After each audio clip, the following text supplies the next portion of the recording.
Giving K-drama and Oppa vibes ang ilang eksena sa upcoming Barda film na That Kind of Love. Maraming nga raw memorable scenes sina Barbie Fortes at David Licauco sa South Korea na malayo sa pagbibidahang family drama na Pulang Araw. Makichika kay Lars Santiago. Trailer pa lang. Are you free today? Kaya nga ako nandito, di ba? Umaapaw na kilig na ang hatid ng pelikulang That Kind of Love nina Barbie Forteza at David Licauco. Naniniwala sina Barbie at David na malaking factor ng kilig ang South Korea na location nila sa maraming eksena. Very romantic ang Korea, kaya siguro pinili rin ng Pocket Media ang Korea to be one of our locations kasi ang dreamy niya kumbaga ang dali na niyang pag-shootan kasi romantic na yung location itself. Sabi ko nga sa Korea, if I were to describe it, parang lahat ng places doon parang artistic.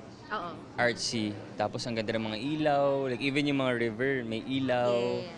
Tapos yung vibe, tapos malamig pa. Marami nga raw silang kinunang eksena sa Korea na sobrang memorable. Meron kasi kaming pinuntahan na parang sobrang taas na restaurant.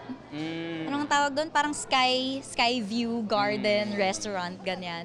Na parang, I remember, sobrang exclusive ng restaurant na yon. And for us to be part of that scene, para gawin namin yung eksenang yun sa ganong kagandang location, sobrang overwhelming din for the both of us. Natutuwa rin sina Barbie at David dahil nabibigyan sila ng magkakaibang klase ng role sa bawat project na kanilang ginagawa. Ibang-iba raw ang mga karakter nila sa That Kind of Love kumpara sa role nila sa Pulang Araw na malapit na ring mapanood sa GMA Prime. Kasi si Adelina, pinabata ko talaga siya eh. Dito, mature na si Mile, sophisticated na siya. Sa Pulang Araw kasi, do I choose my family, my loved one, or my country? And sa movie naman na ito ay talagang sobrang taas ang tingin ko sa sarili ko na hindi ako makahanap ng taong mamahalin ko, di ba? So, until I meet si Mila. Sa halos araw-araw na pagsasama nina Barbie at David, hindi naman mawawala rin yung love and care mo sa katrabaho mo, especially if everyday kayo magkasama, hindi ba? Kasi inevitable yan eh, since palagi kayo magkasama, di ba? Makikita mo, madidiscover mo yung weaknesses niya, makikita mo yung strengths niya. So alam mo kung alin yung mas ibuboost mo, alin yung mas iha-hype mo, yung susuportahan mo, di ba? I super care about her dahil syempre, you know, we're really good friends, so yeah. Lars Santiago, updated sa showbiz happening. Back to back ang milestone sa career ni Sparkle star Glyza De Castro na waging Best Actress sa isang award-giving body. At equally proud din siya dahil ang kanyang kapatid, abot kamay rin ang pagiging Best Supporting Actor. Makichika kay Lars Santiago. Isang espesyal na gabi para kay Glyza De Castro ang World Class Excellence Japan Awards, kung saan kinilala siyang Best Actress para sa pinagbidahan niyang kapuso series na The Seed of Love. More than a year na rin since we finished Seed of Love, pero nakakatuwa po na maka-receive pa po ng mga ganitong klaseng recognition. And syempre, thank you so much sa GMA Network for giving me that opportunity. Isa pang milestone dahil nag-uwi rin ng tropeyo ang kanyang kapatid na si Al Chris Galura na Best Supporting Actor para sa pagganap niya bilang si Nurse Evan sa Abot Kamay na Pangarap. Proud na proud ako na na-recognize si Al Chris at talagang ang haba, umabot hanggang ilang taon ang pangarap nila. Abot Kamay na Pangarap ay is doing very, very, very well. Masaya ako na parte yung kapatid ko ng isang successful na show. Nakaka-overwhelm po kasi sa totoo lang, parang yun nga, parang I do this job kasi dahil sa work. And of course, dahil gusto kong umarte. Kaya ito yung ma-recognize ka sobrang nakaka-overwhelm sa totoo lang. Isa pang nagpapataba ng puso ni Glyza ang magandang ratings ng Running Man Philippines Season 2. Lalo't hindi raw biro ang hirap ng kanilang taping. This weekend, Pupunta ang runners sa isang sikat na training centers ng Korean artists para sa isang kakaibang K-workshop. Halos sunod-sunod na rin ang taping ni Glyza para sa Encantadia Chronicles Sangre. Nakakarami-rami na rin naman po si Perena ngayon ng eksena sa mundo ng tao. Kasi basta meron siyang mission kung bakit siya nasa sa mundo ng tao. At maganda yung character development ni Perena ngayon.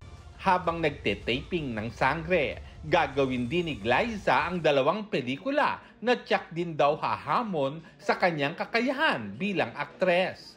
Isa rito ay sa ilalim ng GMA Public Affairs. Pero pagkatapos ng showbiz commitments, pagbuo ng pamilya kasama ng asawa niyang si David Rainey ang kanilang pagtutuunan ng pansin.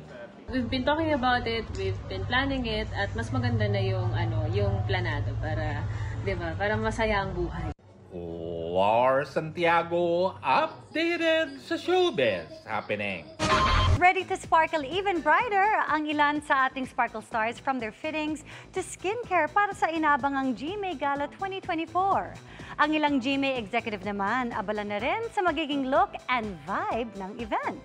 Makichika kay Lars Santiago. Puspusan at tuloy na ang paghahanda para sa highly anticipated na GMA Gala 2024. Ngayong araw, nagkaroon ng food tasting para sa ihahanda sa espesyal na Kapuso event. Mismong ang executive chef na si Mike Brammer ang naghanda ng mga pagkain. Si GMA Network Senior Vice President, Attorney Annette Gozon Valdez, ang nanguna sa food tasting. Siyempre, kailangan paghandaan ito kasi yung feedback natin from last year's gala is they love the food. So, nape-pressure kami, kailangan ganun ulit yung feedback, and we want to offer them something even better if that's possible. I got some successful items, what I bring back, what you guys loved last year. And I have some new dishes. So our first new dishes. Nagkaroon na rin ng mahabang pag-uusap tungkol sa magiging look ng venue, kasama na ang pagkuha ng larawan at video ng mga dadalo. For this year, we're doing something modern and futuristic. At saka, mas bigger siya this year because we're doing 2 floors ng Marriott Grand Ballroom to design the red carpet and the gala dinner mismo. We prepare very well. Talaga pong nagpe-pre-prod kami ng team kasi po hindi biro yung dinideploy nating team. It's about 60 to 70 people. Super dami. So dapat talaga well-coordinated everybody. Ang mga Sparkle Stars getting ready na for the GMA Gala. From skincare.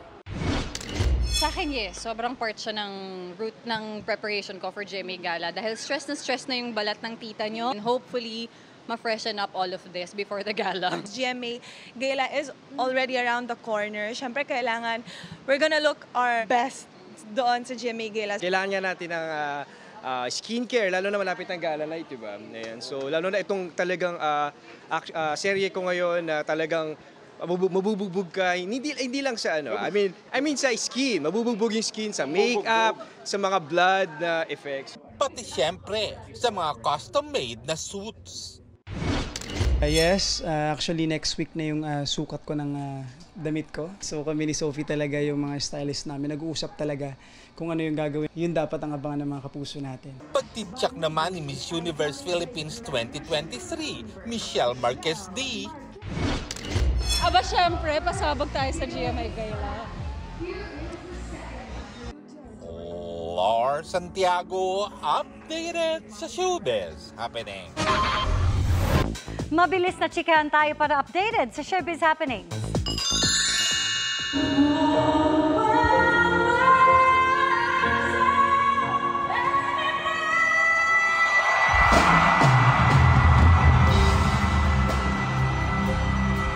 Wow! Another power vocal performance ang Flinex ni SB19 member Stel. Yan ay matapos niyang i-perform ang Celine Dion hit na All By Myself sa concert ni David Foster. Very grateful nga raw ang The Voice Kids Philippines coach sa opportunity at syempre sa producer rin na si David. Ibinida ang ilang obra ng seasoned Filipino designers and young designers sa Rampa Manila Fashion Show na ginanap sa Manila City Hall. Spotted din sa event ang It's Showtime host na si Vice Ganda. Dagdag sa powercast ng upcoming family drama of the year na Pulang Araw si Rabia Mateo. It's an honor daw para kay Rabia na maging bahagi ng serye kung saan ipapamalas niya ang kanyang acting skills.